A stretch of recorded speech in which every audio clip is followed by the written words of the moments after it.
난 신이니 사제니 하는 일들로 배가 가득 찼다. 내가 나 자신의 신화를 보지 못한다고 생각하느냐? 내 자료를 다시 검토해봐라, 헤이트. 난 나의 의식들을 인간의 가장 기본적인 행동들 속에 불어넣었다. 사람들은 무아띠베의 이름으로 먹는다. 그들은 내 이름으로 사랑을 나누고 내 이름으로 태어난다. 그리고 내 이름으로 길을 건넌다. 저 먼 강 지리스의 가장 허름한 집에서도 무아띠베 축복을 기원하지 않고서는 지붕 대들보를 올리지 않아. 독설의 책, 헤이트 연대기 중에서. 지금 같은 시기에 당신 자리를 떠나 날 찾아오는 건 아주 위험한 일이요. 에드릭이 자신이 들어있는 통의 벽을 통해 얼굴에 춤꾼을 쏘아보면서 말했다. 정말 약하고 편협한 생각을 하시는군요. 사이테일이 말했다. 당신을 찾아온 사람이 도대체 누구라고 생각하는 겁니까? 에드릭은 커다란 몸집과 두꺼운 눈꺼풀 그리고 무뚝뚝한 얼굴을 주시하며 머뭇거렸다. 이른 시간이었으므로 에드릭의 몸은 밤의 휴식에서 완전한 멜란지 소비 상태로 아직 완전히 전환되지 못한 상태였다. 설마 그런 모습으로 거리를 걸은 건 아니겠지? 에드릭이 물었다. 사람들은 오늘 제가 취했던 모습들 중 몇 가지를 두 번 다시 보지 못할 겁니다. 사이테일이 말했다. 이 카멜레온 같은 작자는 모습을 바꾸기만 하면 무슨 짓을 해도 자신을 감출 수 있다고 생각하는군. 에드릭은 보기 드물게 통찰력을 발휘했다. 자신이 음모에 가담하고 있는 것이 모든 예언의 능력으로부터 그들을 정말로 숨겨주고 있는 건지 잘 모르겠다는 생각이 들었다. 황제의 여동생은. 에드릭은 고개를 저어 통 속에 오렌지색 기체를 흐트러뜨리면서 입을 열었다. 왜 여기 온 거요? 선물에게 더 빨리 행동에 나서라고 재촉해야 합니다. 사이테일이 말했다. 그럴 수는 없소. 방법을 찾아야지요. 사이테일이 고집을 세웠다. 왜? 일이 돌아가는 게 마음에 들지 않습니다. 황제는 우리를 분열시키려 하고 있어요. 벌써 베네게셰리트에게 제안을 내놓았습니다. 아, 그거라니요. 골라를 재촉해서 당신들 트레이렉스인이 그를 만들었소. 이런 걸 요구할 수 없다는 걸 알잖소. 에드릭은 말을 멈추고 통의 투명한 벽으로 가까이 다가갔다. 아니면 이 선물에 대해 우리한테 거짓말을 한 거요? 거짓말? 당신은 그 무기를 조준해서 풀어주기만 하면 된다고 했소. 더 이상 할 것이 없다고. 일단 골라가 전달되고 나면 우린 손댈 수 없다고 말이요. 어떤 골라라도 방해할 수 있습니다. 그에게 골라가 되기 전에 원래 존재에 대해 물어보기만 하면 됩니다. 사이테일이 말했다. 그러면 어떻게 되는데? 그러면 그가 자극을 받아 우리 목적에 맞는 행동에 나설 겁니다. 그는 논리와 이성을 지닌 멘타트요. 에드릭이 반박했다. 어쩌면 내가 뭘 하려 하는지 그가 추측할 수도 있어. 아니면 그 여동생이 짐작해낼지도 모르지. 만약 그녀가 신경을 집중. 당신이 우리를 그 마녀로부터 감춰주고 있는 겁니까? 아닙니까? 사이테일이 물었다. 난 예언을 무서워하지 않소. 내가 걱정하는 것은 논리와 진짜 첩자들, 제국의 물리적인 힘, 스파이스에 대한 통제권, 그리고 모든 것이 유한하다는 걸 기억한다면 황제와 황제의 능력에 대해서도 편안하게 생각할 수 있습니다. 사이테일이 말했다. 에드릭은 묘하게 불안해져서 몸을 움츠리며 얼간이처럼 팔다리를 허둥거렸다. 그 모습을 보며 사이테일은 혐오감을 억눌렀다. 조합의 항법사는 여느 때처럼 여러 가지 주머니들로 인해 허리띠 부분이 부풀어 있는 검은색 레오타드를 입고 있었다. 그러나 그가 움직일 때면 왠지 벌거벗은 것처럼 보였다. 사이테일은 헤엄을 치는 것처럼 팔다리를 뻗는 동작 때문이라고 결론을 내리고 자기들이 꾸미고 있는 음모의 연결고리가 허약하다는 사실에 다시 충격을 받았다. 그들은 서로 어울릴 수 있는 사람들이 아니었다. 그것이 약점이었다. 에드릭의 동료가 가라앉았다. 그는 사이테일을 물끄러미 바라보았다. 그를 지탱해주고 있는 오렌지색 기체가 그의 시야를 물들였다. 저 얼굴의 춤꾼은 스스로를 구하기 위해 어떤 책략을 예비해 둔 걸까? 저 틀레이렉스인은 예측할 수 없는 행동을 보이고 있었다. 불길한 징조였다. 항법사의 목소리와 행동을 보며 사이테일은 그가 황제보다 그 여동생을 더 두려워한다는 것을 눈치챘다. 그것은 그의 의식의 스크린 위에 번개처럼 갑작스레 나타난 생각이었다. 불안했다. 그들이 알리아에 대해 뭔가 중요한 걸 간과해 버렸나? 골라가 두 사람을 모두 파멸시킬 수 있는 충분한 무기가 되어줄까? 알리아에 대해 사람들이 뭐라고 하는지 아십니까? 사이테일이 탐색하듯 물었다. 무슨 뜻이요? 물고기 인간이 다시 동요했다. 철학과 문화에 그런 여자 후원자가 존재했던 적은 한 번도 없습니다. 사이테일이 말했다. 쾌락과 아름다움이 결합되어 아름다움과 쾌락에 영원한 것이 있소. 에드릭이 다그치듯 물었다. 우린 아트레이데스 2명을 모두 파멸시킬 것이오. 문화라고. 그들은 통치를 위해 문화를 시해처럼 베풀고 있는 거요. 아름다움이라고. 그들은 사람을 사로잡아 노예로 만드는 아름다움을 선전하고 있어. 그들은 교양 있는 무지렁이들을 만들어내고 있어. 무엇보다 쉬운 일이지. 그들은 그 어떤 것도 우연에 맡겨두지 않소. 사슬이요. 그들이 하는 모든 행동이 사슬을 벼려서 사람들을 노예로 만들고 있소. 하지만 노예는 항상 반란을 일으키지. 황제의 여동생이 결혼해서 후손을 낳을 가능성도 있습니다. 사이테일이 말했다. 왜 여동생 얘기를 하는 거요? 에드릭이 물었다. 황제가 그녀의 짝을 고를지도 모릅니다. 사이테일이 말했다. 고를 테면 고르라지. 벌써 너무 늦었소. 아무리 당신이라도 다음 순간의 일을 마음대로 만들어낼 수는 없습니다. 사이테일이 경고했다. 당신은 창조주가 아닙니다. 아트레이데스와 똑같아요. 그가 고개를 끄덕이며 말을 이었다. 너무 많은 것을 지레짐작해서는 안 됩니다. 창조에 대해 혀를 놀린 것은 우리가 아니오. 에드릭이 항변했다. 우린 모아팁을 메시아로 만들려고 하는 저 오합지중이 아니오. 이런 말도 안 되는 얘기는 도대체 뭐요? 왜 그런 의문을 제기하는 거요? 이 행성이 그러는 겁니다. 이 행성이 그런 의문을 제기하고 있어요. 사이테일이 말했다. 행성이 말이라도 한다는 거요?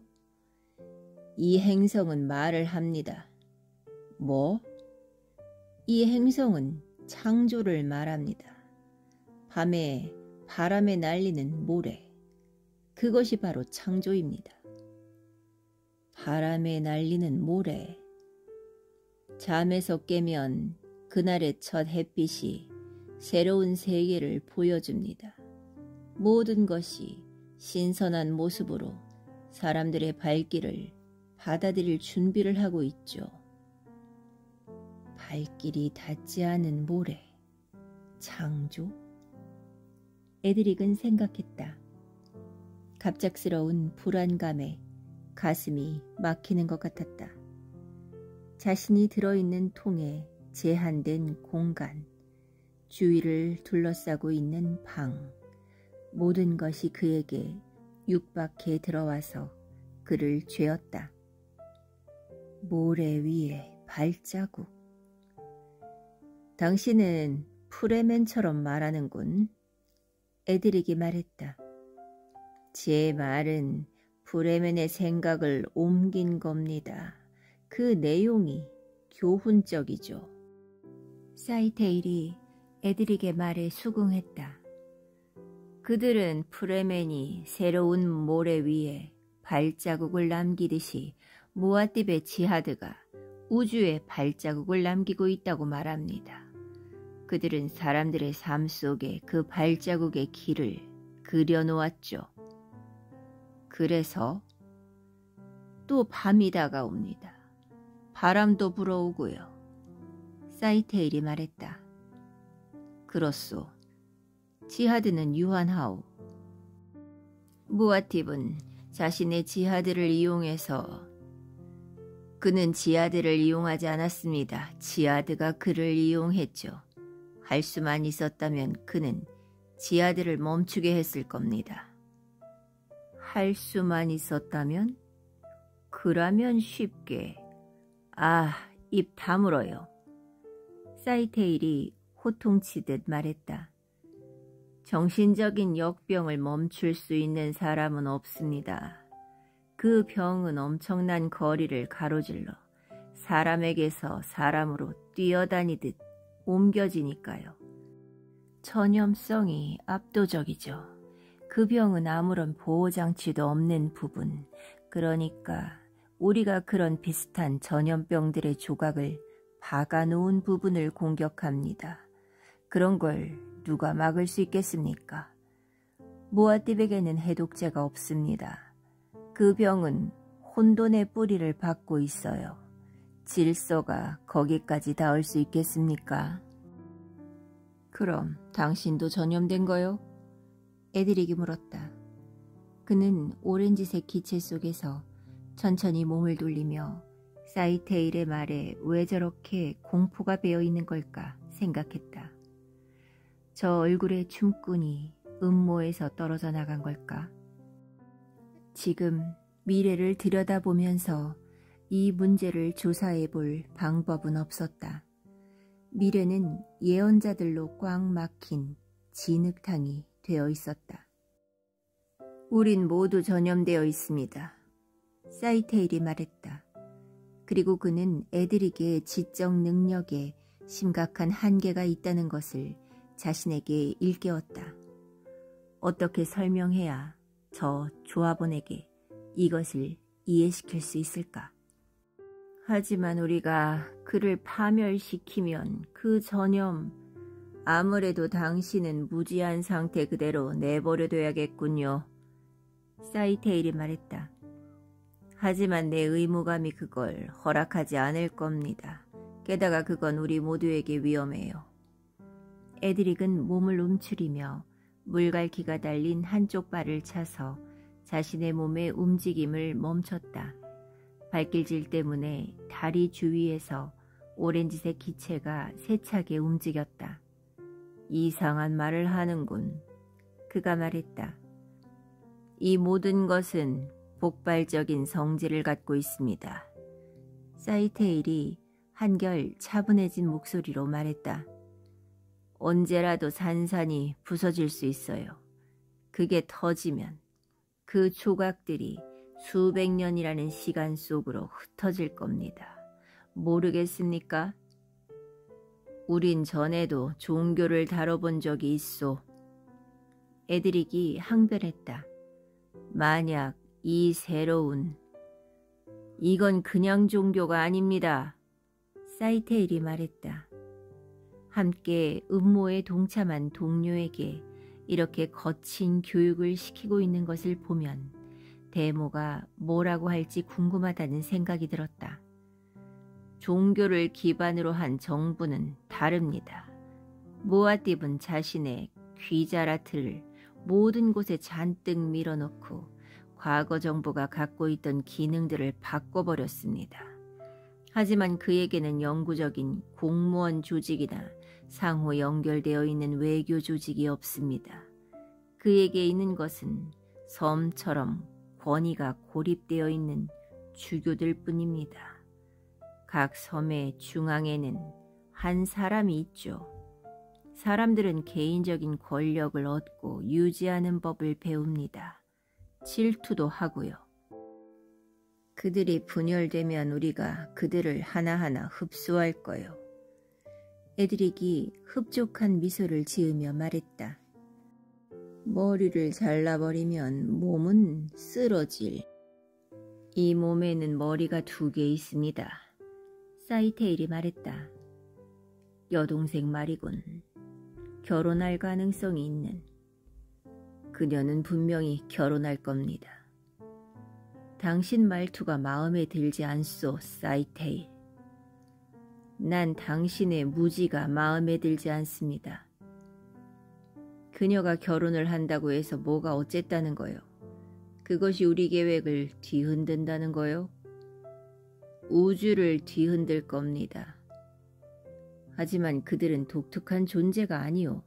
나도 능력을 갖고 당신은 갓난아기입니다. 그들이 성큼성큼 걸을 때 당신은 아장거릴 뿐이에요. 그들은 독특한 존재가 아니오. 잊으셨군요, 조합원 양반. 우리도 예전에 귀사체 헤더락을 만든 적이 있습니다. 귀사체 헤더락은 시간의 시야로 가득 찬 존재입니다. 그런 존재를 위협하려면 당신 자신도 똑같은 위협에 둘러싸여야 합니다. 모아팁은 우리가 찬이를 공격하리라는 걸 알고 있습니다. 우린 지금까지보다 더 빨리 움직여야 합니다. 당신이 골라에게 접근해서 제가 가르쳐준 대로 그를 자극하세요. 내가 하지 않겠다면 우린 벼락을 맞게 될 겁니다.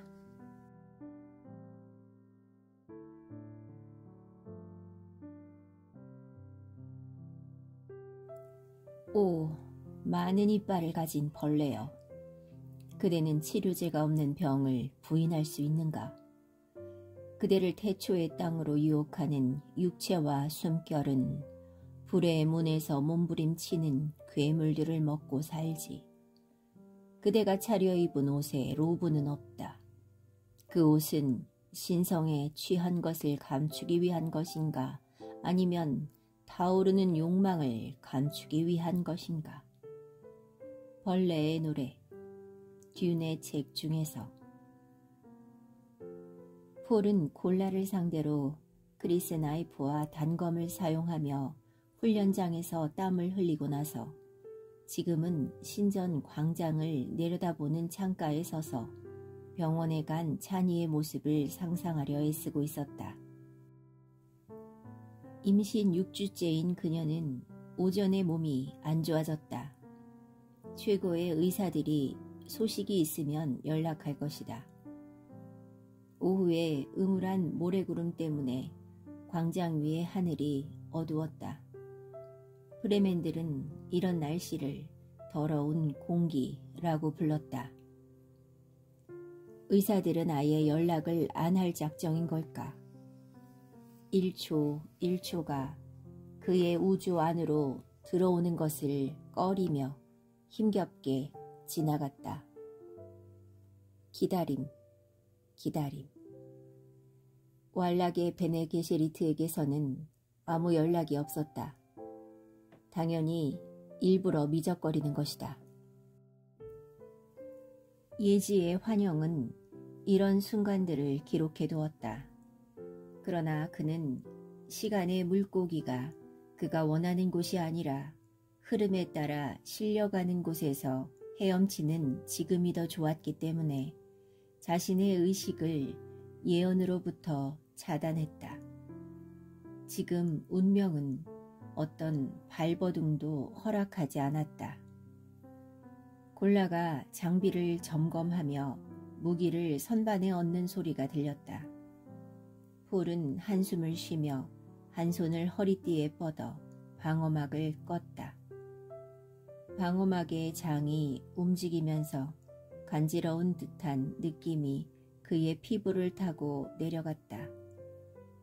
찬이가 오면 상황을 정면으로 받아들이겠다고 폴은 속으로 혼잣말을 했다.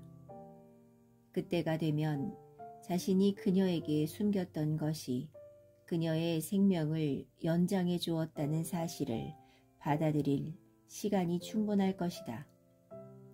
후계자보다 찬이를 우선하는 것이 사악한 일일까?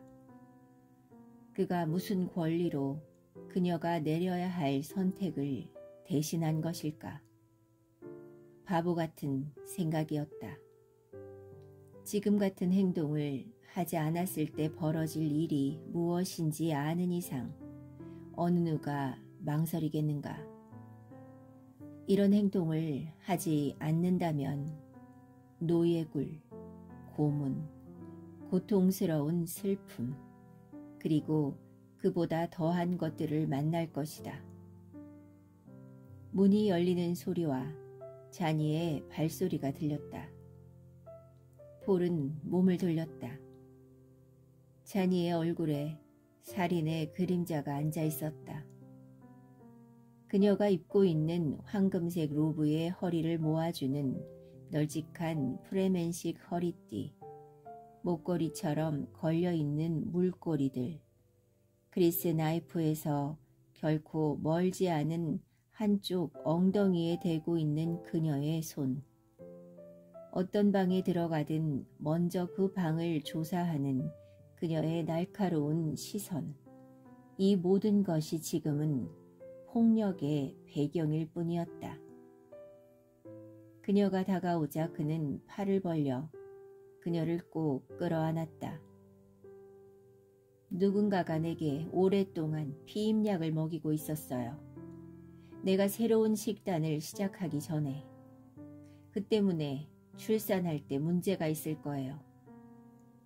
찬이가 그의 가슴에 얼굴을 대고 갈라진 목소리로 말했다. 하지만 치료법이 있겠지. 그가 물었다. 위험한 치료법이에요. 그 독이 어디서 난 건지 알아요. 그 여자의 피를 내고 말겠어. 나의 시아야. 그가 갑작스럽게 몸을 떨기 시작한 그녀를 진정시키기 위해 세게 끌어안으면서 속삭였다. 당신은 우리가 원하는 후계자를 낳을 것이오. 그걸로 충분하지 않소? 내 생명이 더욱 빠르게 타고 있어요. 그녀가 그의 품속으로 파고들면서 말했다. 이제 출산이 내 생명을 장악하고 있어요. 의사들 말이 임신 진행 속도가 무시무시하대요. 난 계속 먹고 또 먹고 그리고 스파이스도 더 많이 먹어야 해요. 먹고 마시고 이런 짓을 한 여자를 죽여버릴 거예요. 폴은 그녀의 뺨에 입을 맞췄다. 안 돼, 나의 시아야. 아무도 죽여서는 안 돼요. 그리고 그는 생각했다. 이룰란이 당신의 목숨을 연장시켜 준 거요, 내 사랑.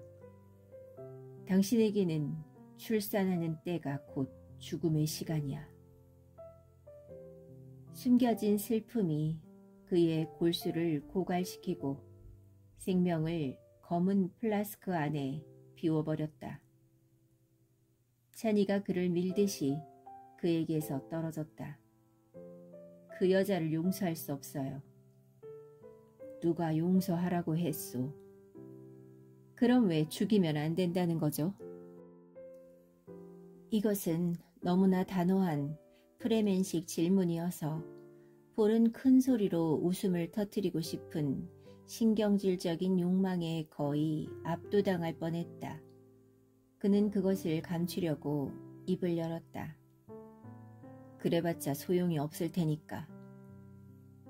이걸 미리 본 거예요? 폴은 환영의 기억 때문에 가슴이 졸아들었다. 내가 본 것은 그가 중얼거렸다. 주위를 둘러싼 사건들의 모든 측면이 그를 마비시킨 현재와 잘 들어맞았다. 자신이 너무 자주 노출되어 탐욕스러운 악령처럼 자신에게 달라붙은 미래의 사슬로 묶여있는 것 같았다. 바짝 마른 목을 뭔가가 막고 있는 것 같았다. 그는 자신의 예언이라는 마녀의 호출이 그를 무자비한 현재 속에 내동댕이 칠 때까지 그 호출의 뒤를 따랐던 것일까? 당신이 본 걸 얘기해줘요. 찬이가 말했다. 그럴 수 없소. 왜 내가 그 여자를 죽이면 안 되는 거죠? 내가 그러지 말라고 부탁하니까. 그는 그녀가 이 말을 받아들이는 것을 지켜보았다. 그녀는 모래가 물을 받아들이듯 그의 말을 받아들였다. 흡수해서 감춰버린 것이다. 저 뜨겁고 성난 표면 밑에 복종이 있는 것일까? 순간 그는 황제의 성에서 보낸 생활도 찬이를 변화시키지 못했다는 것을 깨달았다. 그녀는 그저 여기에 한동안 머물면서 자신의 남자와 함께하는 여행의 중간역에 살았을 뿐이다. 사막 생활의 그 어떤 것도 그녀를 떠나지 않았다.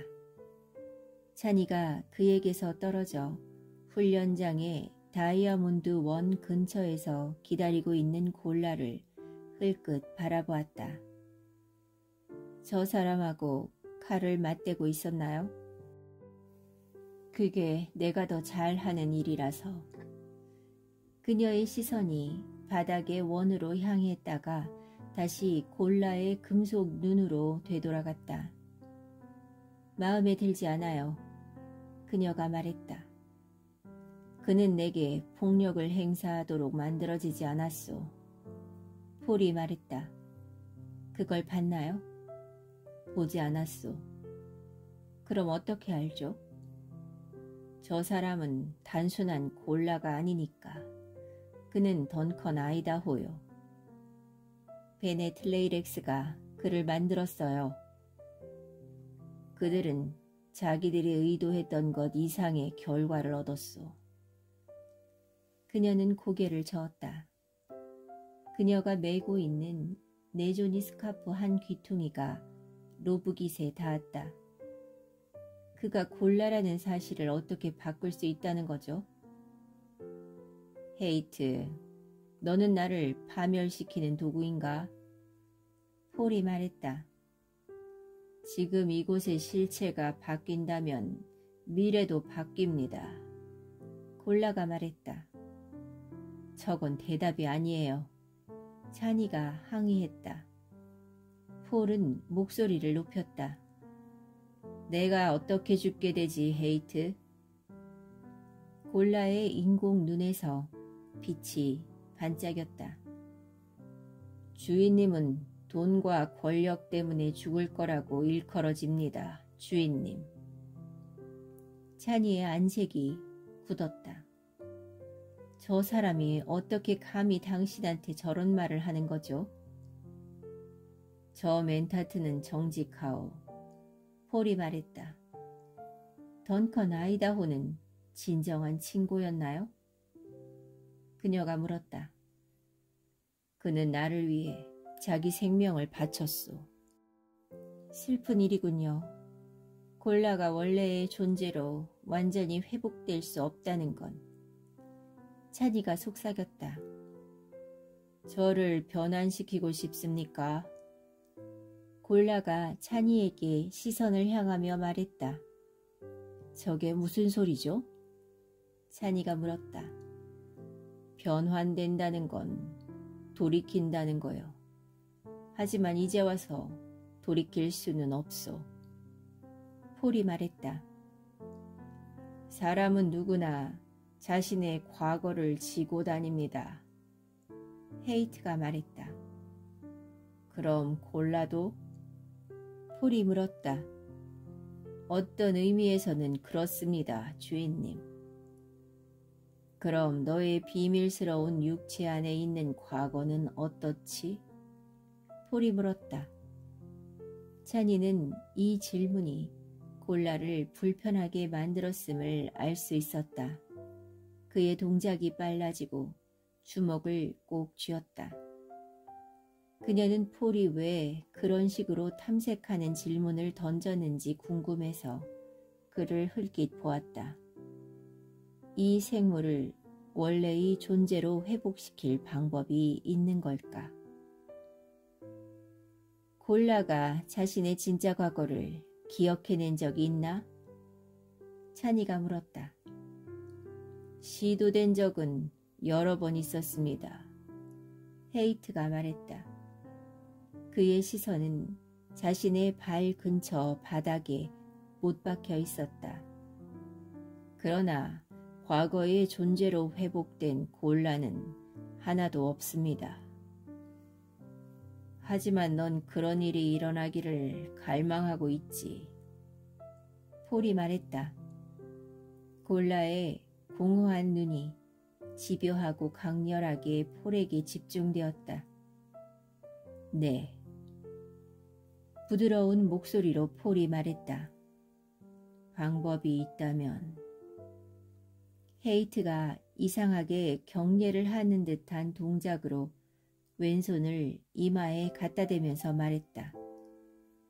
이 육체는 제가 처음에 태어났을 때의 몸이 아닙니다. 이 몸은 다시 태어난 겁니다. 모양만이 친숙할 뿐입니다.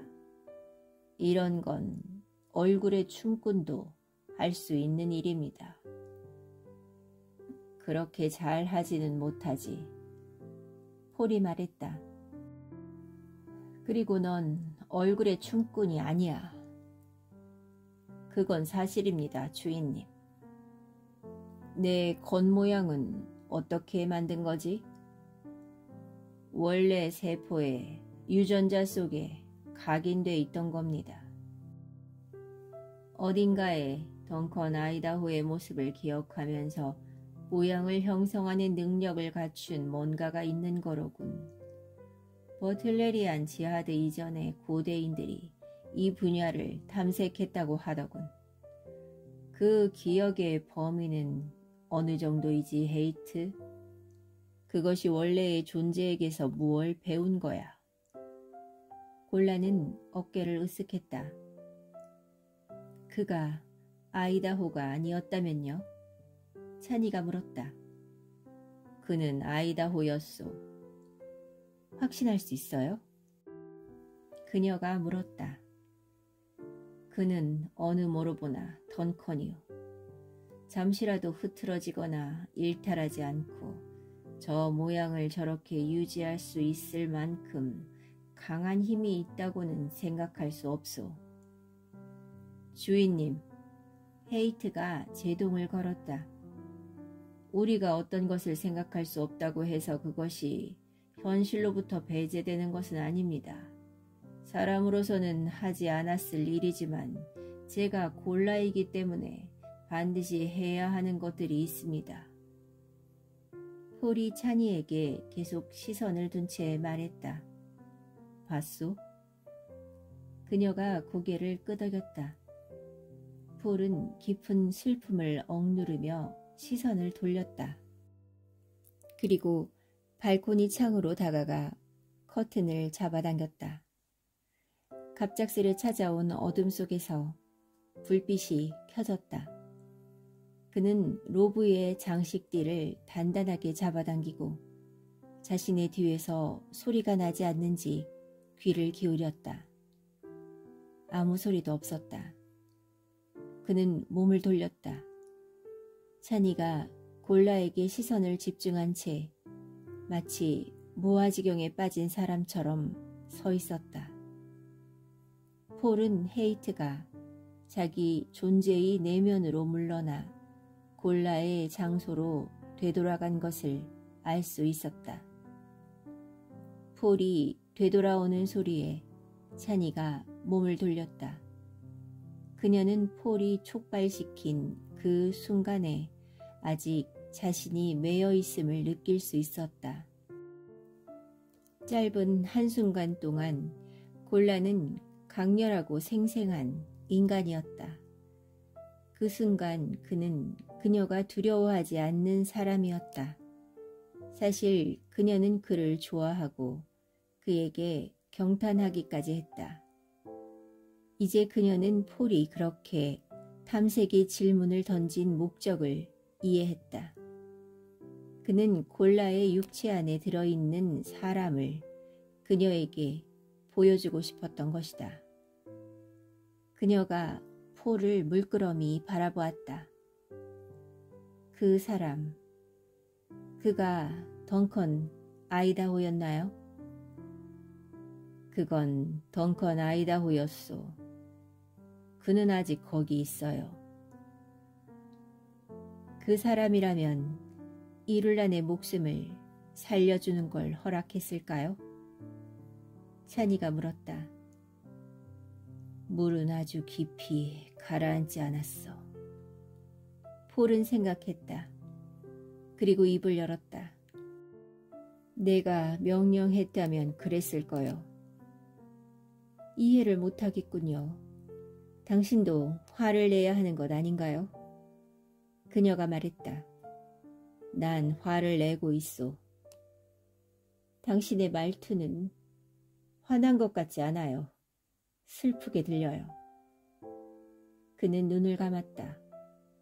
그래, 그것도 맞소. 당신은 내 남자예요. 난 그걸 알아요. 하지만 지금 갑자기 당신을 이해할 수가 없어졌어요. 갑자기 폴은 자신이 긴 동굴을 걸어 내려가고 있음을 느꼈다. 그의 육체가 움직였다.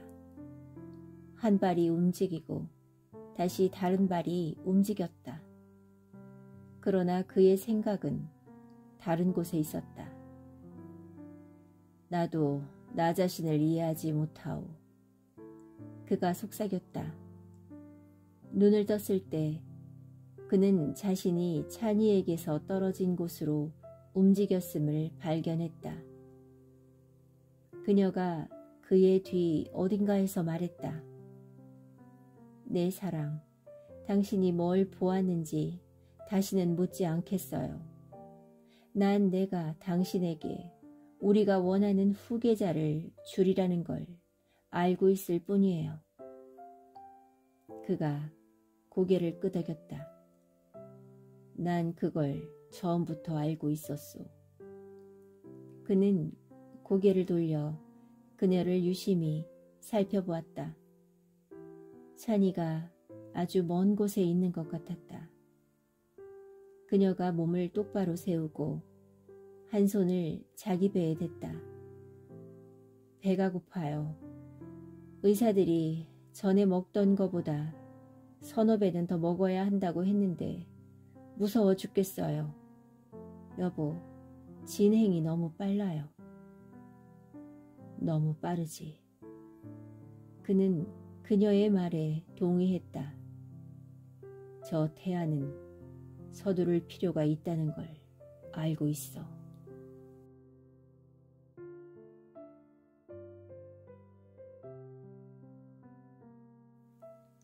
무아팁의 행동이 대담하다는 것은 자신이 어디로 향하고 있는지 처음부터 알면서도 그 길에서 단 한 번도 내려서지 않았다는 사실에서 찾아볼 수 있다.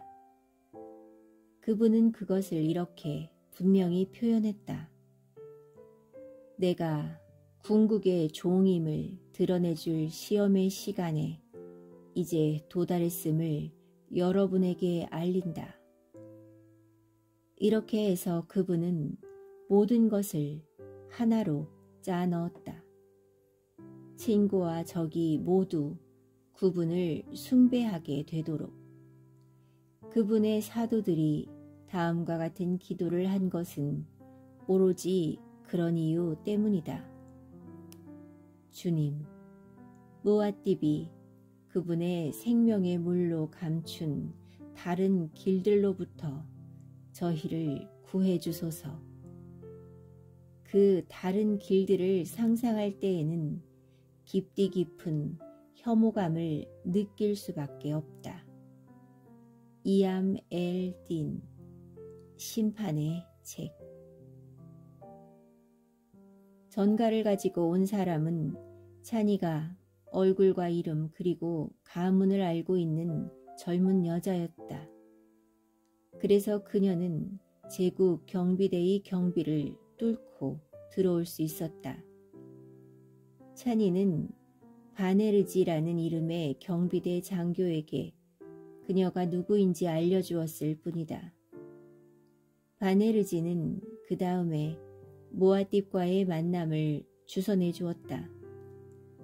바네르지는 그 젊은 여자의 아버지가 지하드 이전 시대에 황제의 죽음 특공대였던 저 무서운 페다이킨의 일원이었다는 사실을 확인하고 직감에 따라 행동했다. 그렇지 않았다면 그는 아마 반드시 무아팁에게만 말을 전해야 한다는 그녀의 애원을 무시해버렸을 것이다. 물론 그녀는 폴의 개인 집무실에서 그를 만나기 전에 철저하게 수색을 받았다. 그런데도 바네르지는 한 손을 칼에 대고 다른 손으로는 그녀의 팔을 잡은 채 그녀와 동행했다. 그들이 그녀를 방으로 데리고 들어온 것은 거의 한낮이 다 되어서였다. 방은 사막의 프레멘과 귀족 가문의 스타일이 혼합된 이상한 곳이었다. 히레그 벽걸이들이 삼면 벽에 줄지어 걸려 있었다. 프레멘 신화에서 나온 도형들로 장식된 섬세한 테피스트리들이었다. 네 번째 벽은 스크린으로 덮여 있었다.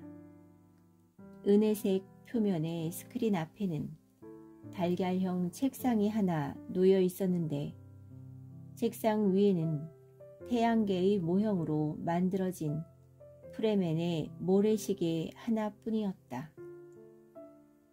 공중에 매달리게 되어 있는 익스산의 기계인 그 태양계 모형에는 태양과 함께 늘어선 고전적인 벌레의 삼위일체 속에 아라키스의 달 2개가 모두 들어있었다.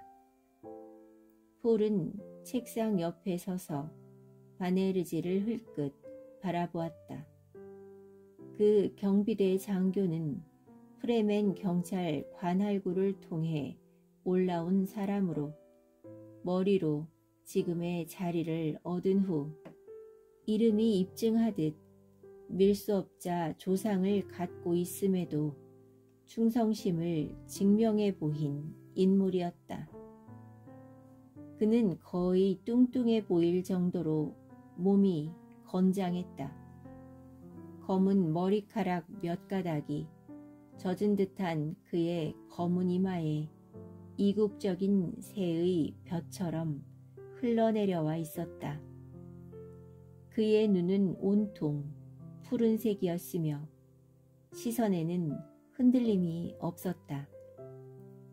행복한 광경도 잔인한 광경도 표정 하나 변하지 않고 바라볼 수 있는 시선이었다. 찬이도 스틸가도 그를 신뢰했다. 폴은 자기가 바네르지에게 저 여자의 목을 즉시 조르라고 말한다면 그가 그렇게 하리라는 것을 알고 있었다. 폐하, 전가를 가져왔다는 여자를 데려왔습니다. 바네르지가 말했다. 찬이 부인께서 폐하께 미리 말씀을 전해 놓겠다고 하셨습니다. 그래. 폴은 짧게 고개를 끄덕였다. 이상하게도 여자는 그를 보지 않았다. 그녀의 시선은 태양계 모형에 계속 머물러 있었다. 그녀의 피부는 가무잡잡했고 키는 중간 정도였으며 몸은 로브 밑에 가려져 있었다. 화려한 포도주색 천으로 소박하게 만든 로브는 부자의 것이었다. 그녀의 검푸른 머리카락은 로브와 같은 소재로 만든 좁은 띠로 묶여 있었다. 로브가 그녀의 손을 감춰주었다. 폴은 그녀가 양손을 꼭 쥐고 있을 것이라고 짐작했다. 그것이 그녀다운 행동이었다. 로브를 포함해서 모든 것이 그녀다웠다. 로브는 이런 순간을 위해 간직해온 최후의 아름다운 의상이었다. 폴은 바네르지에게 옆으로 물러나라고 손짓했다. 그는 잠시 망설이다가 명령에 따랐다. 이제 여자가 몸을 움직여 한 발짝 앞으로 나섰다. 그녀의 움직임에는 우아한 기품이 있었다. 그러나 여전히 그녀의 눈은 그를 피했다. 폴은 헛기침을 했다. 이제 여자가 시선을 들었다. 흰자위가 없는 눈이 딱 알맞은 경외감으로 휘둥그레졌다. 그녀의 얼굴은 묘하게 작았고 턱은 섬세했으며 작은 입은 신중함을 보여주었다. 약간 솟아오른 뺨 위에서 눈이 비정상적일 정도로 커 보였다. 그녀에게는 우울한 분위기가 있어서 그녀가 미소를 짓는 일이 거의 없음을 알 수 있었다. 눈꼬리에는 희미한 노란색 흔적까지 남아 있었다. 흙먼지에 쓸린 흔적인지 아니면 세무타의 흔적일 터였다. 모든 것이 그녀다웠다. 나를 만나고 싶어 했다고 폴이 말했다. 이 여자의 모습에 대한 최고의 시험의 순간이 도래했다. 사이테일은 여자의 모습과 독특한 버릇, 여성이라는 성별, 목소리 등 자신의 능력으로 파악해서 흉내낼 수 있는 모든 것을 자신에게 적용했다. 그러나 이 여성은 CH 시절부터 무아팁과 아는 사이였다. 그때 그녀는 아이였지만 무아팁과 공통의 경험을 갖고 있었다. 과거의 기억 중에는 반드시 조심스럽게 피해야 하는 부분이 있을 것이다. 그것은 사이테일이 지금까지 시도했던 그 어떤 것보다도 힘든 일이었다. 저는 오테임의 딸 베르크 알디베 리치나입니다. 이름과 아버지와 가게를 밝히는 여자의 목소리는 작았지만 확고했다. 폴은 고개를 끄덕였다. 찬이가 어떻게 속아 넘어갔는지 알 수 있었다. 목소리의 음색을 비롯해서 모든 것이 정확하게 재현되어 있었다. 그 자신이 목소리에 대한 베네게시르트의 훈련을 받지 않았다면, 그리고 예지의 환영 덕분에 도의 망에 둘러싸이지 않았다면 그 얼굴의 춤꾼의 변장은 심지어 그조차도 속였을 것이다. 그러나 그가 받은 훈련이 몇 가지 차이점들을 밝혀주었다. 여자는 원래 알려진 것보다 나이가 많았다. 상대는 또한 성대를 조종하는 데 너무 힘을 쏟고 있었다. 목과 어깨의 자세도 쉽게 알아볼 수 없는 거만함이 배어있는 프레멘의 자세와 아주 조금 달랐다. 그러나 정확한 부분도 있었다. 저 화려한 로브가 실제 상황을 은연중에 나타낼 수 있게 기워져 있는 것, 그리고 외모는 감탄이 나올 정도로 정확했다. 그 덕분에 이 얼굴의 춤꾼이 지금의 역할에 대해 어느 정도 연민을 느끼고 있음을 알 수 있었다. 내 집에서 편히 쉬도록 하라, 오테임의 딸이여. 폴이 프레멘의 정식 예법으로 인사했다. 메마른 횡단 이후의 물처럼 그대를 환영한다. 여자가 아주 희미하게 긴장을 풀었다. 그가 자신을 받아들이는 태도를 보여준 것에 자신감을 얻은 모양이었다. 전해드릴 말씀이 있습니다. 여자가 말했다. 누군가의 전가를 가지고 온 사람은 그 사람과 똑같지. 폴이 말했다. 사이테일은 부드럽게 숨을 쉬었다. 일이 잘 풀리고 있었다.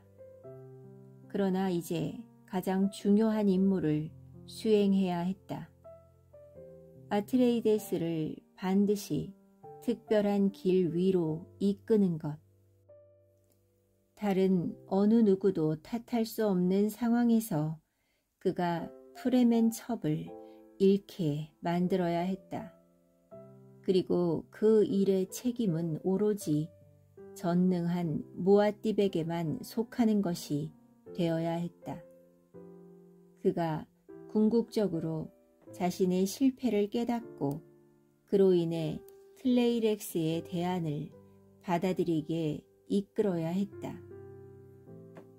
저는 밤의 잠을 쫓아내는 연기입니다. 사이테일이 페다이킨의 암호를 이용해서 말했다.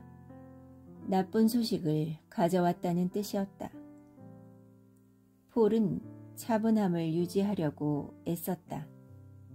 자신이 벌거벗고 있는 것 같았고 자신의 영혼은 모든 환영으로부터 감춰진 암중의 시간 속에 팽개쳐진 것 같았다. 강력한 예언들에서 이 얼굴의 춤꾼은 나타나지 않았다. 폴은 지금 이 순간의 가장자리만을 알고 있을 뿐이었다. 그가 알고 있는 것은 자기가 할 수 없는 일이 무엇인가 하는 것뿐이었다. 그는 이 얼굴의 춤꾼을 죽일 수 없었다. 그러면 무슨 수를 써서라도 피해야 하는 미래를 재촉하게 될 터였다. 어떻게 해서든 어둠 속으로 손을 뻗어 그 끔찍한 패턴을 바꿀 방법을 찾아야 했다. 내가 가져온 메시지를 말하라. 폴이 말했다.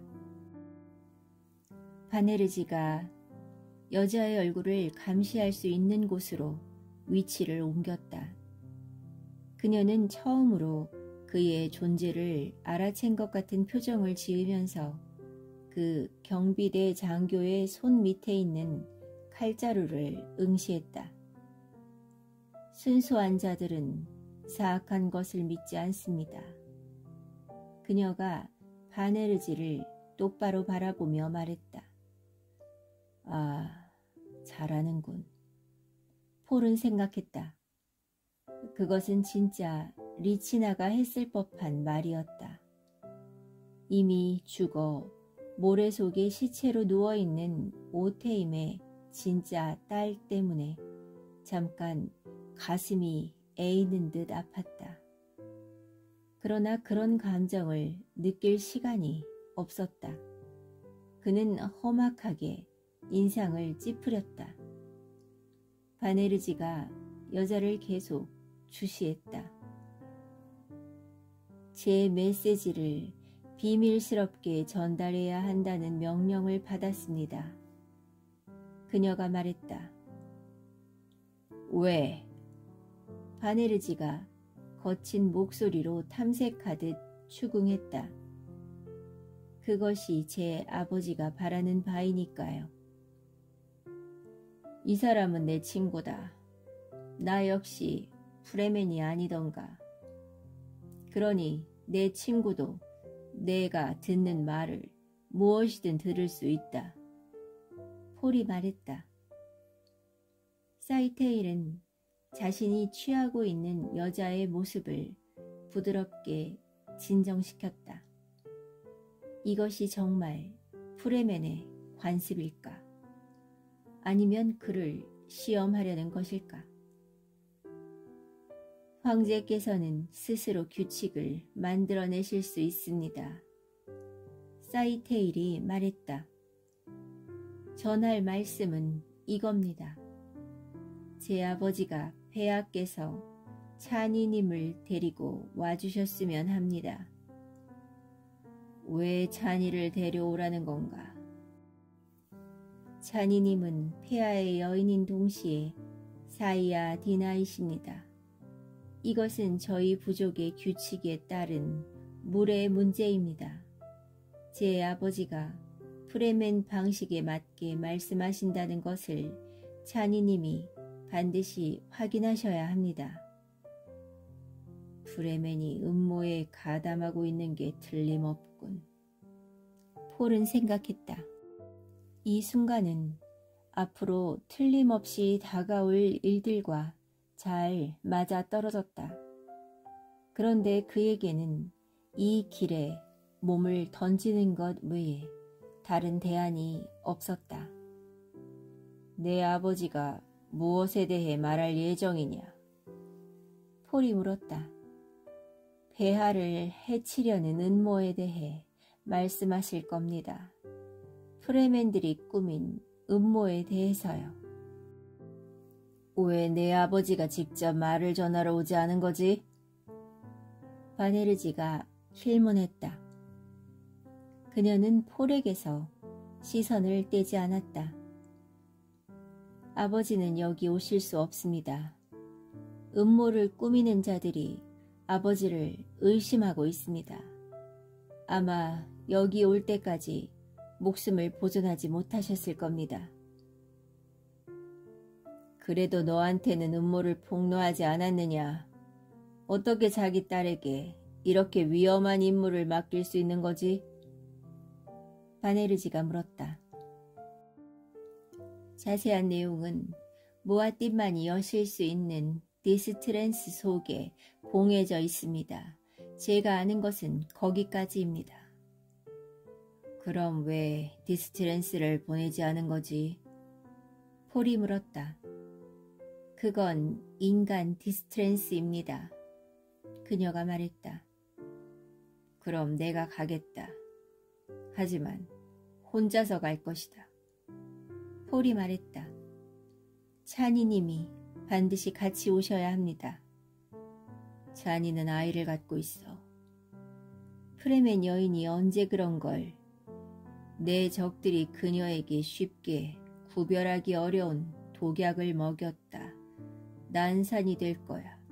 지금 나와 동행하는 걸 그녀의 건강이 허락하지 않을 거다. 폴이 말했다. 사이테일이 미처 진정시키기도 전에 이상한 감정들이 그가 취하고 있는 여자의 모습 위로 지나갔다. 좌절감과 분노였다. 사이테일은 모든 희생자들에게 반드시 도망갈 길을 하나 마련해 주어야 한다는 점을 떠올렸다. 그것은 모아팁 같은 사람에게도 마찬가지였다. 그러나 음모가 실패한 것은 아니었다. 이 아트레이데스는 아직 그물 속에 들어있었다.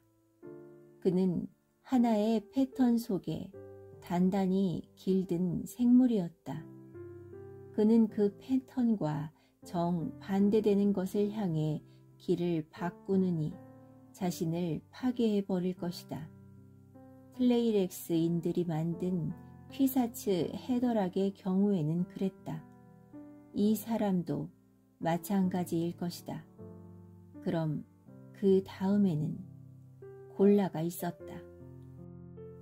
제가 찬이님께 직접 여쭤보겠습니다. 그녀가 말했다. 난 이미 결정을 내렸다. 네가 찬이 대신 나와 동행하라. 폴이 말했다. 의식에 사이다니아가 필요합니다. 넌 찬이의 친구가 아닌가?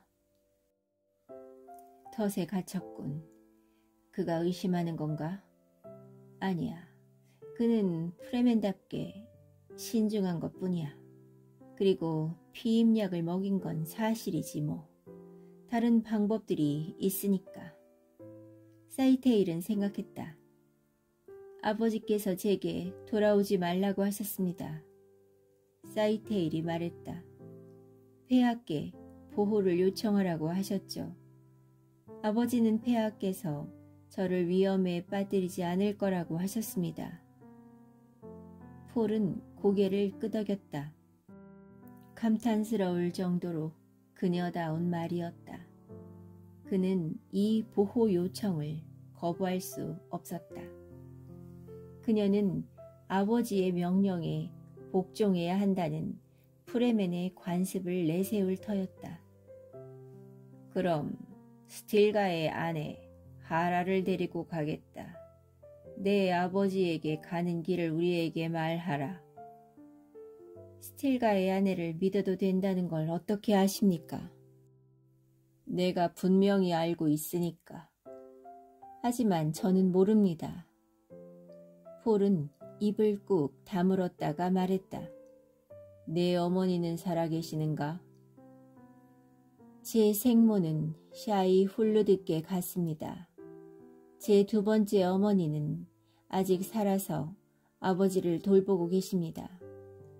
왜 물으시는 겁니까? 그녀는 다브루시에치의 사람인가? 예. 난 그녀를 기억한다. 그녀가 자니의 자리를 대신할 것이다. 폴이 바네르지에게 손짓했다. 시종들을 시켜 오테임의 딸 리치나를 적당한 숙소로 안내해라. 바네르지가 고개를 끄덕였다. 시종들. 그 말은 이 여자를 특별한 감시하에 두어야 한다는 뜻이었다. 그는 그녀의 팔을 잡았다. 그녀가 저항했다. 폐하께서는 어떻게 제 아버지께 가실 겁니까? 그녀가 애원하듯 물었다. 네가 바네르지에게 길을 설명해 주어라. 그는 내 친구다. 폴이 말했다. 안 됩니다. 아버지께서 명령하셨습니다. 그럴 수 없습니다. 바네르지. 폴이 말했다.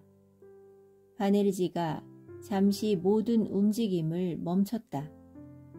폴은 그가 지금의 신뢰받는 위치에 오르는데 도움이 되었던 백과 사전적인 기억을 뒤지고 있음을 알 수 있었다. 폐하를 오테임에게 모셔다 드릴 수 있는 안내인을 한 사람 알고 있습니다. 바네르지가 말했다. 그럼 나 혼자 가겠다. 폴이 말했다. 폐하, 만약 오테임도 이것을 원하고 있다. 폴은 자신을 좀먹고 있는 빈정거리는 말투를 거의 숨기지 못했다.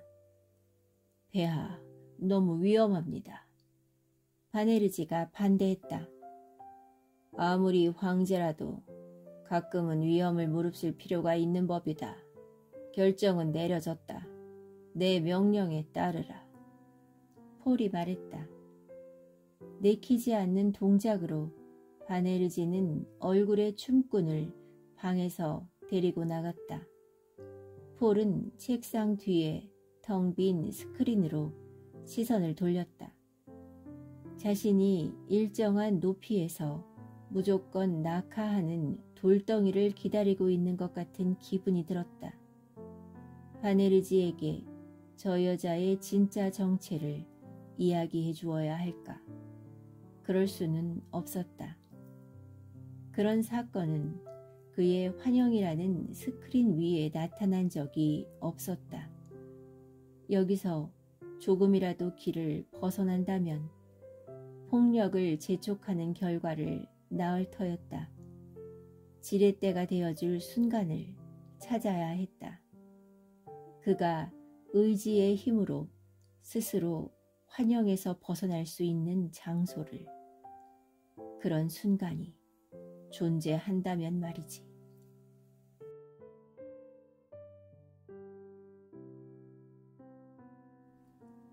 인간의 문명이 아무리 이색적인 모습으로 변하더라도, 삶과 사회가 어떻게 변하더라도, 혹은 기계와 인간의 인터페이스가 아무리 복잡하더라도 인류가 나아가는 길, 즉 인류의 미래가 인간 개개인의 비교적 단순한 행동에 달려있을 때에는 항상 고독한 권력이 간주곡처럼 찾아오게 마련이다. 틀레이렉스의 신의 책. 성에서 퀴자라트 사무국으로 이어진 높은 인도교를 건너면서 폴은 일부러 절름거렸다. 해질녘이 가까운 시간에 그는 모습을 감추기 좋은 긴 그림자들 속을 걷고 있었다. 그러나 눈이 날카로운 사람이라면 그의 움직임에서 그의 정체를 감지해낼 수도 있을 것이다. 그는 방어막을 갖고 있었지만 작동시키지는 않았다.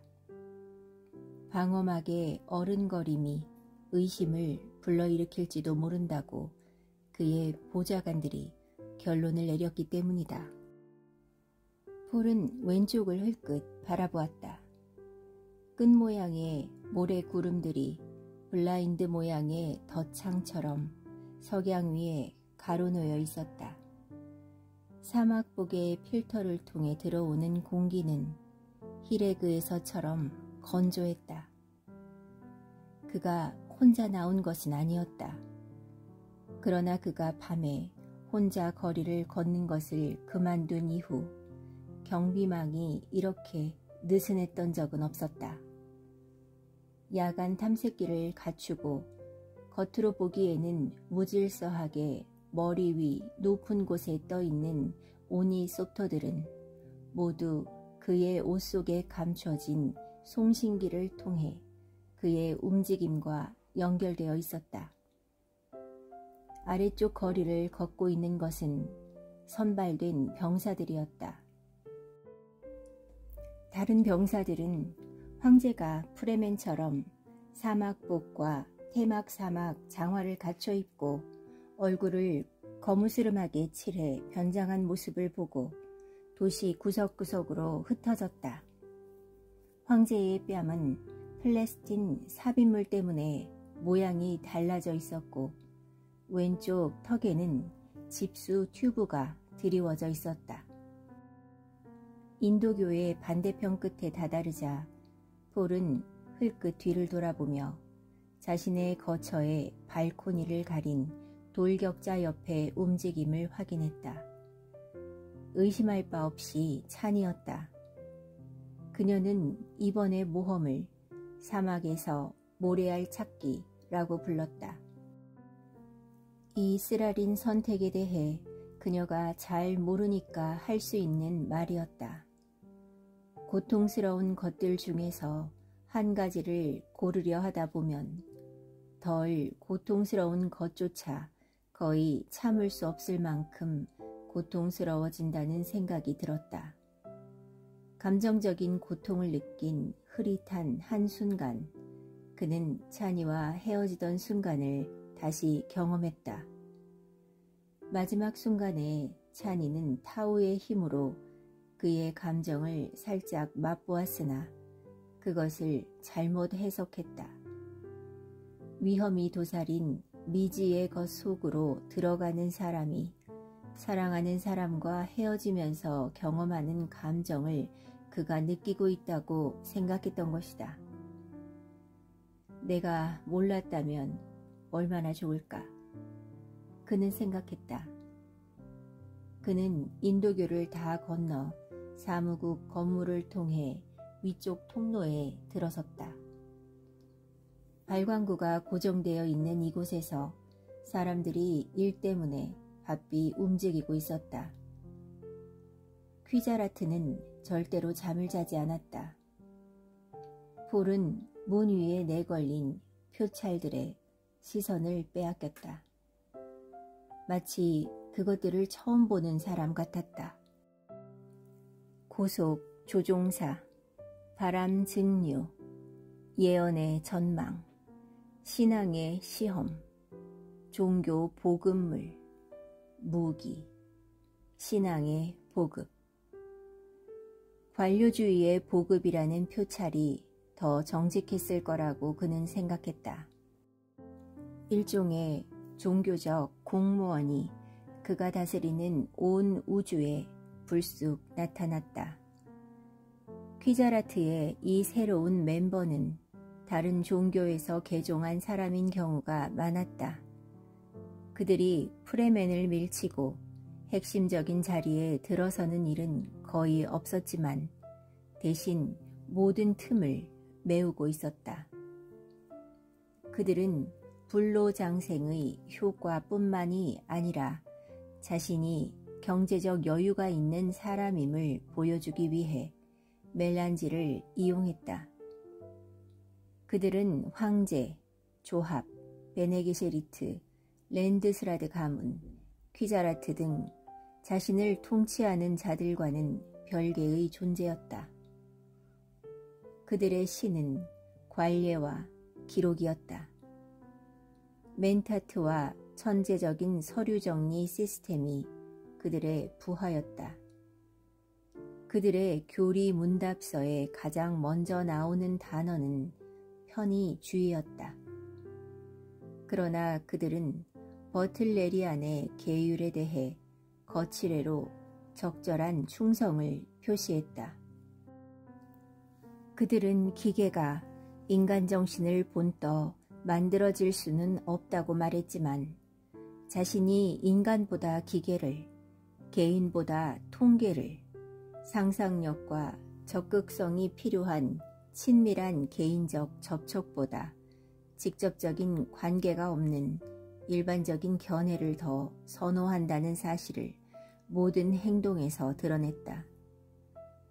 폴이 건물 반대편 끝에 있는 진입로에 들어섰을 때 알리아의 신전에서 저녁의식을 알리는 종소리가 들려왔다. 그 종소리가 왠지 영원히 울려 퍼지고 있는 것 같은 묘한 느낌이 들었다.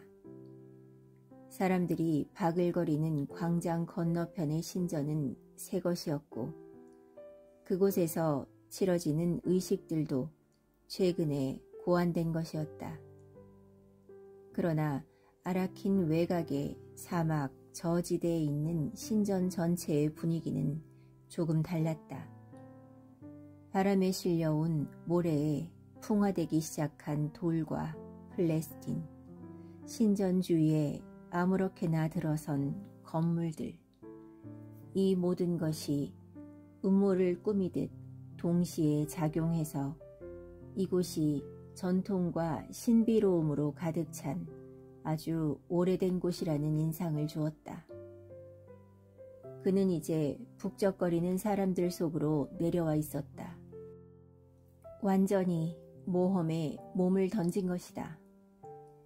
그의 경비대가 찾아낸 유일한 안내인은 반드시 이렇게 해야 한다고 강력하게 주장했다.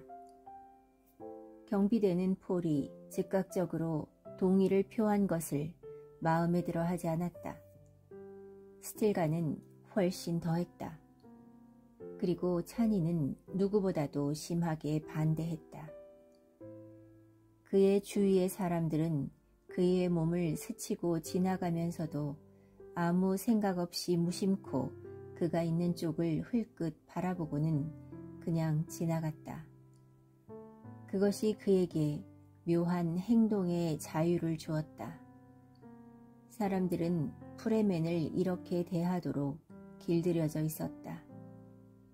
그는 깊은 사막에서 온 사람처럼 행동했다. 그런 사람들은 조그만 일에도 금방 화를 내기 때문이었다. 그가 신전 계단을 향해 점점 빨라져가는 사람들의 흐름 속으로 들어가자 사방을 짓눌러 오는 사람들의 압력이 훨씬 더 커졌다. 이제는 주위 사람들이 그를 밀치지 않을 도리가 없었다. 정신을 차리고 보니 그는 사람들에게서 의례적인 사과를 받고 있었다. 죄송합니다, 선생님. 이런 무례를 범하지 않을 도리가 없었습니다. 죄송합니다, 선생님. 이렇게 사람들이 밀리는 건 저도 처음 봅니다. 제가 부끄럽습니다. 신성 도시의 시민이시여. 어떤 시골뜨기가 저를 밀쳤습니다. 폴은 처음 몇 사람의 사과를 들은 후에는 사람들의 말을 무시했다. 그들의 말 속에는 항상 느끼는 두려움 외에 아무 감정이 없었다. 대신 그는 자신이 칼라단 성에서 보낸 소년 시절로부터 참 먼 길을 왔다는 생각을 했다. 그는 어디서 어떤 길에 발을 들여놓았기에 칼라단으로부터 이렇게 멀리 떨어진 행성에서 사람들이 우글거리는 광장을 건너게 되었을까? 그가 정말로 어떤 길에 발을 들여놓기는 한 것일까? 그는 지금까지 살아오면서 구체적인 이유를 위해 행동한 적이 있다고는 말할 수 없었다. 행동의 동기와 거기에 영향을 미치는 힘들은 아주 복잡했다. 인류 역사상 인간의 행동을 자극했던 그 어떤 요인보다도 더 복잡한 것 같았다. 그는 이 길을 따라가면서 그토록 선명하게 볼 수 있는 운명을 아직 피할 수 있을지도 모른다는 흥분된 감정을 느끼고 있었다. 그러나 사람들이 그를 앞으로 밀어댔고 그는 자신이 길을 잃어버렸다는, 그러니까 인생에서 개인적으로 나아가야 할 길의 방향을 잃어버렸다는 아찔함을 경험했다. 사람들이 이제 그와 함께 거대한 흐름처럼 계단을 올라 기둥이 있는 신전 현관으로 들어갔다. 사람들의 목소리가 점점 잠잠해졌다. 공포의 냄새가 더욱 강해졌다. 땀 냄새가 섞인 독한 냄새였다. 신전 안에서는 신참 성직자들이 벌써 예배를 시작한 다음이었다. 그들의 소박한 영창 소리가 사람들의 속삭임, 옷이 스치는 소리, 발을 움직이는 소리, 기침 소리 등 다른 소리를 억누르고 그들의 여사제가 신성한 무아지경 속에서 방문했던 먼 장소들에 대한 이야기를 들려주고 있었다. 그녀는 우주의 모래벌레를 타신다. 그녀는 모든 폭풍을 뚫고 인도하시어 부드러운 바람의 땅으로 이끄신다. 우리는 뱀의 굴 옆에서 자고 있지만 그녀는 우리의 꿈꾸는 영혼을 지켜주신다. 사막의 열기를 피하시며 그녀는 우리를 서늘한 분지 속에 숨겨주신다. 그녀의 반짝이는 하얀 이가 밤에 우리를 인도한다. 그녀의 따은 머리에 들려 우리는 천국으로 올라간다. 꽃향기가 섞인 달콤한 향기가 그녀 앞에 있는 우리를 둘러싼다. 발락, 폴은 프레메너로 생각했다. 조심해. 그녀는 격정적인 분노로 가득 찰 수도 있어. 신전 현관의 가장자리에는 촛불을 흉내낸 길고 가느다란 발광관들이 줄지어 늘어서 있었다. 그것들이 깜빡였다. 그 깜빡임이 폴의 머릿속에 있는 조상들의 기억을 불러일으켰다. 그것이 그 발광관들을 깜빡이게 만든 원래의 의도라는 것을 이미 알고 있었는데도 소용없었다. 이곳의 분위기는 과거의 것이었다. 인위적인 느낌이 있기는 해도 잘 구분하기 어려울 정도였으며 효과적이었다.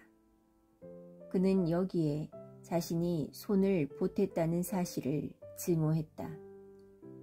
사람들이 그와 함께 거대한 흐름처럼 높다란 금속문을 통과해 거대한 본당으로 들어갔다.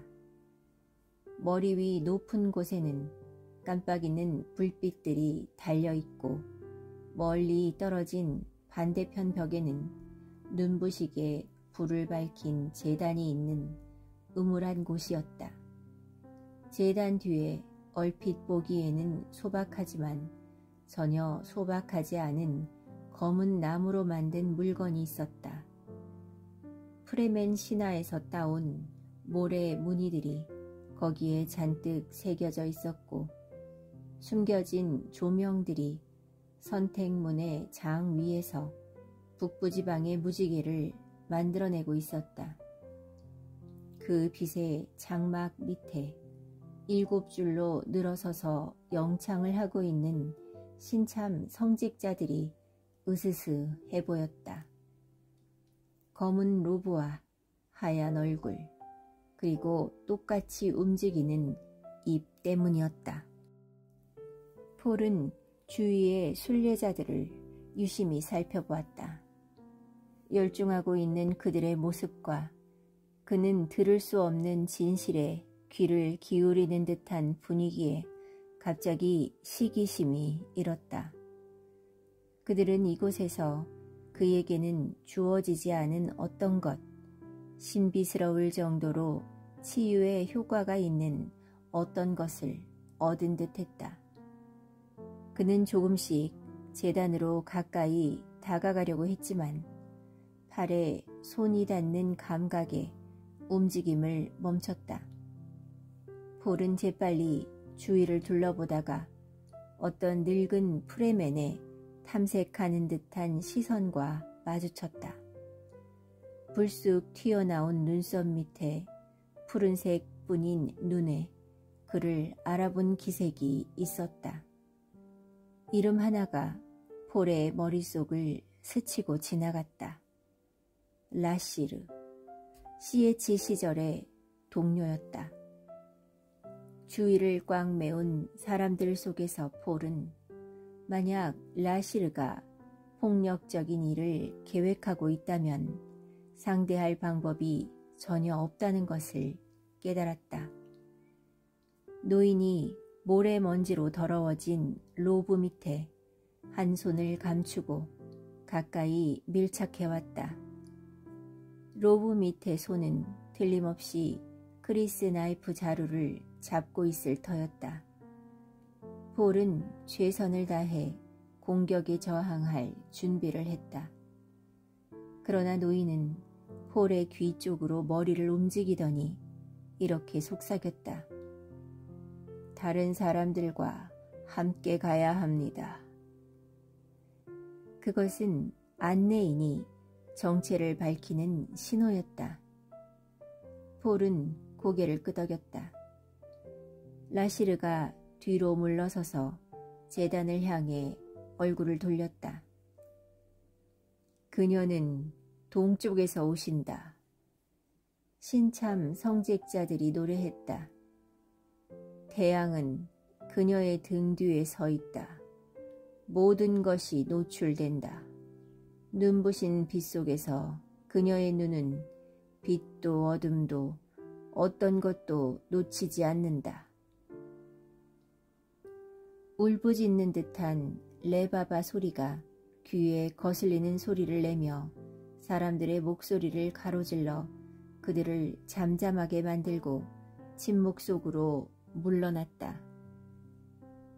전기 충격처럼 갑작스럽게 사람들이 몇 미터 앞으로 우르르 몰려나갔다. 그들의 몸뚱어리는 이제 덩어리처럼 하나로 단단하게 뭉쳐져 있었다. 그들의 호흡과 스파이스 냄새 때문에 공기가 무거웠다. 샤이 훌루드가 깨끗한 모래 위에 쓰신다. 신참 성직자들이 소리쳤다. 폴은 자신의 숨소리가 주위 사람들의 숨소리와 동시에 얽히는 것을 느꼈다. 여성 합창단이 어른거리는 선택문 뒤에 어둠 속에서 희미한 소리로 노래를 부르기 시작했다. 알리야, 알리야, 알리야. 그 소리는 점점 커지다가 갑자기 침묵해버렸다. 다시 목소리들이 부드러운 저녁 기도를 시작했다. 그녀는 모든 폭풍을 잠재우신다. 그녀의 눈은 우리의 적들을 죽인다. 그리고 불신자들을 괴롭힌다. 여명이 부딪히고 맑은 물이 흐르는 튜오노의 첨탑으로부터 그대는 그녀의 그림자를 본다. 빛나는 여름의 열기 속에서 그녀는 우리에게 빵과 우유를 나눠주신다. 서늘하고 스파이스의 향내가 나는 것을. 그녀의 눈은 우리 적들을 녹여버리고 우리를 억압하는 자들을 괴롭힌다. 그리고 모든 신비를 꿰뚫는다. 그녀는 알리야, 알리야, 알리야. 천천히 목소리가 잦아들었다. 폴은 구역질이 날 것 같았다. 우리가 뭘 하고 있는 거지? 그는 자신에게 물었다. 알리아는 꼬마 마녀였지만 점점 나이를 먹어가고 있었다. 그는 생각했다. 나이를 먹는다는 건 더 사악해진다는 거지. 신전 안에 집단적인 분위기가 그의 마음을 갉아먹었다. 그는 자신에게도 주위의 사람들과 똑같은 요소가 있음을 느낄 수 있었다. 그러나 그들과 자신의 차이점이 치명적인 모순을 형성했다. 그는 결코 속죄할 수 없는 개인적인 죄 속에 빠져 혼자 고립되어 서 있었다. 신전 밖에 무한한 우주가 홍수처럼 그의 의식을 뒤덮었다. 한 사람이 혹은 하나의 의식이 저렇게 무한한 것을 엮어서 모든 사람에게 맞는 옷으로 만들 수 있다고 어찌 감히 희망할 수 있는가. 폴은 전율했다. 발을 내디딜 때마다 우주가 그를 방해했다. 우주는 그의 손을 교묘하게 피하면서 무수한 변장으로 그를 속였다. 우주는 그가 제시하는 어떤 형태에도 동의하려 하지 않았다. 숨죽인 듯한 침묵이 신전 전체로 번져나갔다. 알리아가 희미하게 반짝이는 무지개 뒤의 어둠 속에서 모습을 드러냈다. 그녀는 아트레이데스 가문의 초록색으로 가장자리를 장식한 노란색 로브를 입고 있었다. 노란색은 태양을, 초록색은 생명을 만들어내는 죽음을 상징했다. 폴은 알리아가 오로지 그 자신만을 위해 모습을 드러냈다는 생각이 갑자기 떠올라서 깜짝 놀랐다. 그는 신전에 모인 군중들 너머로 자신의 여동생을 뚫어지게 바라보았다. 그녀는 분명 그의 여동생이었다. 그는 그녀가 치르는 의식과 그 의식의 뿌리를 알고 있었다. 그러나 순례자들과 함께 이곳에 서서 그들의 눈으로 그녀를 지켜본 적은 한 번도 없었다. 이 장소가 품고 있는 신비로움에 동참하면서 그는 그녀가 자신을 방해하는 우주와 같은 분위기를 띠고 있음을 보았다. 신참 성직자들이 그녀에게 황금색 성배를 가져다 주었다. 알리아가 성배를 치켜들었다. 자신이 가진 의식의 일부를 통해 폴은 성배에 변화되지 않은 멜란지가 들어있음을 알았다. 변화되지 않은 멜란지는 기묘한 독약이었으며 그녀의 예언의 상징이었다. 성배에 시선을 고정시킨 채 알리아가 말했다. 그녀의 목소리가 사람들의 귀를 어루만졌다. 물이 흐르는 듯한 음악적인 소리였으며 꽃 같은 소리였다. 처음에 우리는 텅 비어 있었다. 그녀가 말했다. 모든 것에 대해 무지했다. 성가대가 노래했다. 우리는 모든 곳에 존재하는 권능을 알지 못했다. 알리아가 말했다. 권능은 모든 시간 속에도 존재한다. 성가대가 노래했다. 여기 권능이 있다. 알리아가 성배를 약간 위로 들어 올리면서 말했다. 성배는 우리에게 기쁨을 가져다 준다. 성가대가 노래했다. 그리고 고뇌도 가져다 주지. 폴은 생각했다. 성배는 영혼을 각성시킨다. 알리아가 말했다. 성배는 모든 의심을 쫓아버린다. 성가대가 노래했다. 세상 속에서 우리는 사멸한다. 알리아가 말했다. 권능 속에서 우리는 살아남는다. 성가대가 말했다. 알리아가 성배를 입술에 대고 안에 든 것을 마셨다.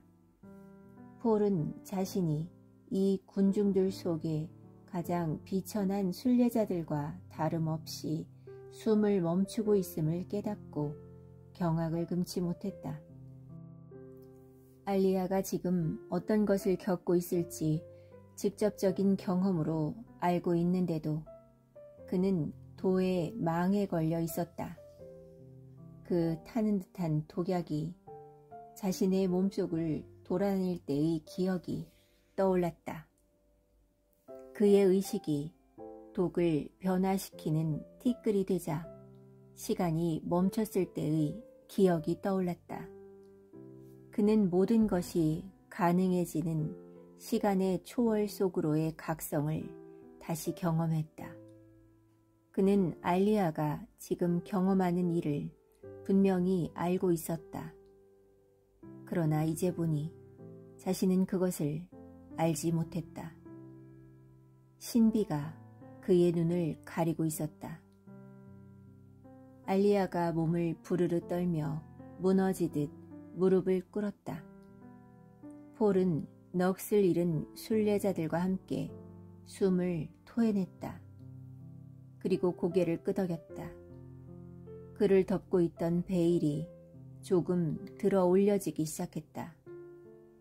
환영의 황홀경 속에 몰두한 채 그는 모든 환영이 아직 길에 서 있는 사람들, 아직 목적지에 도달하지 못한 사람들에 속한다는 사실을 잊어버리고 있었다.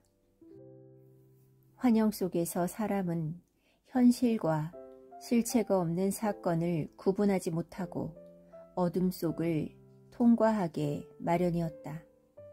그리고 결코 실현될 수 없는 절대를 갈망하게 마련이었다. 그리고 그렇게 갈망하면서 현재를 잃어버렸다. 알리아가 스파이스를 변화시킬 때의 모아지경에 빠지자 그녀의 몸이 흔들렸다. 폴은 어떤 초월적인 존재가 자신에게 이런 말을 하고 있는 듯한 느낌을 받았다. 봐라, 저길 봐. 내가 무시했던 것이 무엇인지 알겠느냐? 그 순간 자신이 다른 사람들의 눈을 통해 보고 있다는 생각이 들었다. 어떤 화가나 시인도 재현할 수 없는 이 장소의 이미지와 리듬을 본 것 같기도 했다. 그것은 생생하고 아름다웠으며 권력에 대한 모든 탐욕, 심지어 그 자신의 탐욕까지도 폭로하는 눈부신 빛이었다. 알리아가 입을 열었다. 그녀의 증폭된 목소리가 본당 전체에 울려 퍼졌다. 밝은 밤, 그녀가 소리쳤다. 신음소리가 빽빽하게 들어차 있는 순례자들 사이를 파도처럼 휩쓸고 지나갔다. 그런 밤에는 아무것도 감출 수 없다. 알리아가 말했다. 이 어둠은 어떤 희귀한 빛인가? 그 어둠에는 시선을 고정할 수 없다. 감각은 그것을 기록할 수 없다. 어떤 말로도 그것을 표현할 수 없다. 그녀가 목소리를 낮췄다. 심연은 그대로 남는다. 아직 일어나지 않은 모든 것이 거기에 가득 차 있다. 아, 그렇게 온순한 폭력이라니. 폴은 동생에게서 은밀한 신호를 기다리고 있는 것 같은 느낌이 들었다. 그것은 어떤 행동일 수도 어떤 말일 수도 있었다. 마치 마술처럼 신비로운 어떤 것, 우주라는 활 속에 그를 화살처럼 끼워 맞춰줄 밖을 향한 흐름일 수도 있었다. 이 순간이 그의 의식 속에서 몸을 부들부들 떠는 사자처럼 즉시 자리를 잡았다. 슬픔이 있을 것이다. 알리아가 읊조렸다. 모든 것이 시작에 불과하다는 것을, 영원히 시작이라는 것을 너희들에게 다시 말한다. 행성들이 정복을 기다리고 있다. 내 목소리 안에 있는 어떤 자들은 고귀한 운명을 얻을 것이다.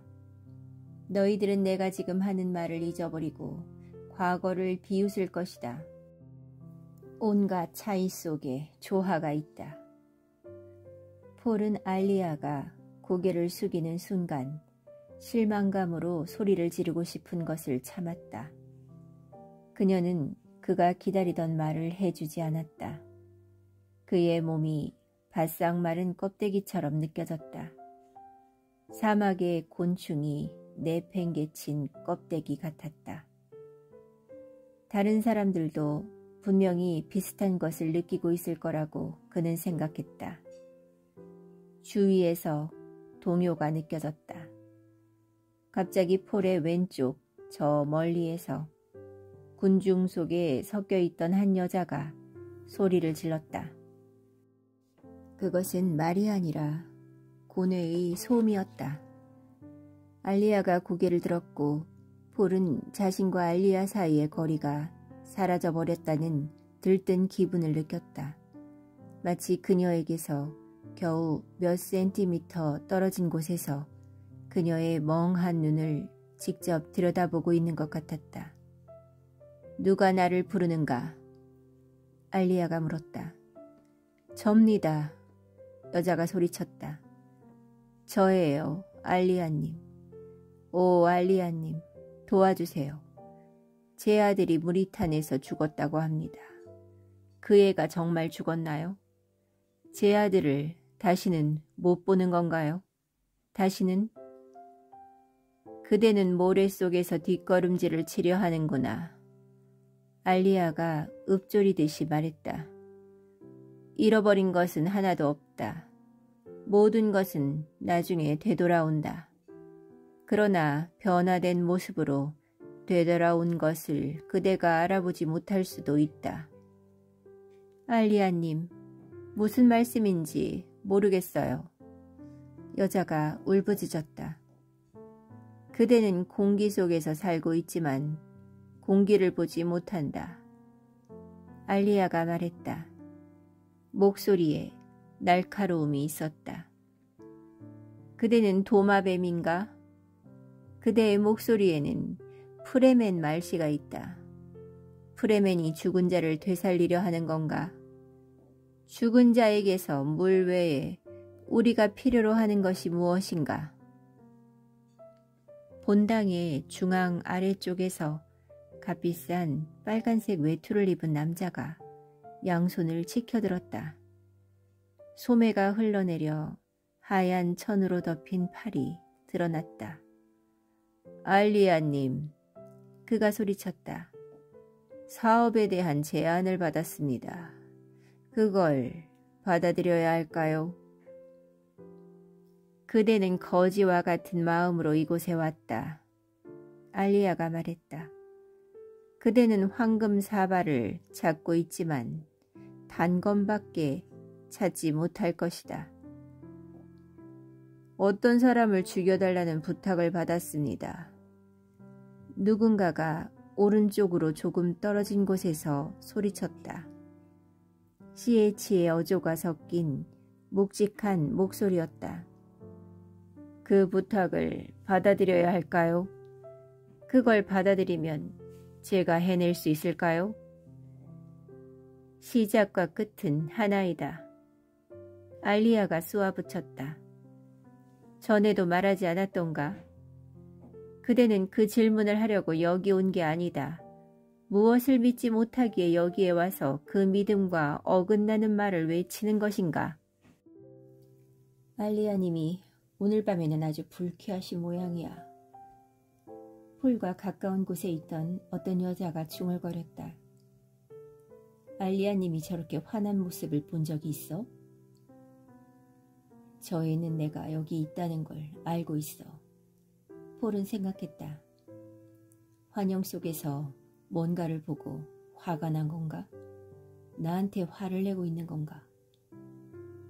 알리아님. 폴의 바로 앞에 있던 남자가 소리쳤다. 이곳에 온 사업가들과 겁쟁이들에게 알리아님의 오라버니께서 얼마나 오랫동안 통치하실지 말해 주십시오. 그 모퉁이를 돌아보는 건 그대 혼자서 하라. 알리아가 호통을 쳤다. 그대의 입에 편견이 들어있구나. 그대가 지붕과 물을 가질 수 있는 것은 내 오빠가 혼돈의 벌레를 타고 있기 때문이다. 사나운 기세로 로브자락을 움켜쥐면서 알리아는 획 몸을 돌려 희미하게 빛나는 빛의 리본을 성큼성큼 지나쳐 그 뒤에 어둠 속으로 사라졌다. 즉시 신참 성직자들이 의식을 끝맺는 영창을 시작했다. 그러나 박자가 맞지 않았다. 의식이 뜻하지 않게 끝난 것에 당황하고 있음이 틀림없었다. 사방의 사람들이 앞뒤가 맞지 않는 소리를 중얼거리며 웅성거리기 시작했다. 폴은 주변의 동요를 느꼈다. 사람들이 불만스럽게 동요하고 있었다.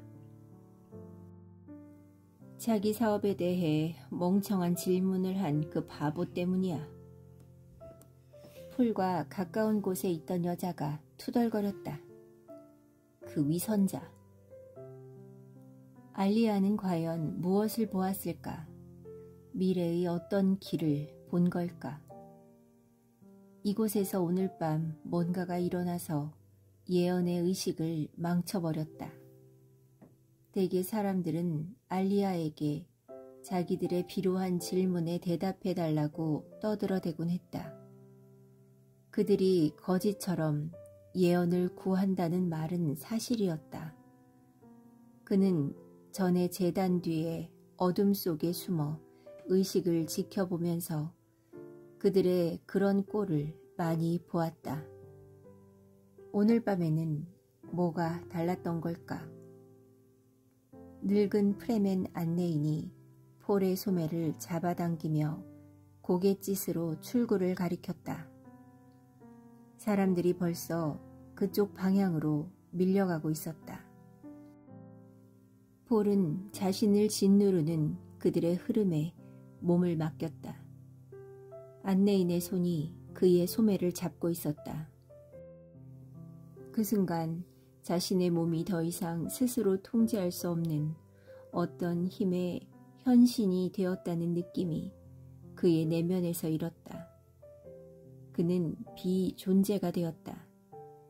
스스로 움직이는 정적이 되었다.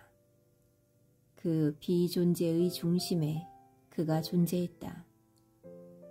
사람들의 흐름에 몸을 맡기고 그들에게 이끌려 자신의 도시의 거리를 지나면서 그의 가슴을 슬픔으로 얼려버릴 만큼 익숙한 길을 따라 자신의 환영을 향해 가고 있는 그가 존재하고 있었다. 알리아가 뭘 보았는지 꼭 알아봐야겠다. 나도 이미 그걸 여러 번 보았지. 알리아는 그것에 반대하는 말을 외치지 않았어. 그 애도 다른 시간선들을 본 거야.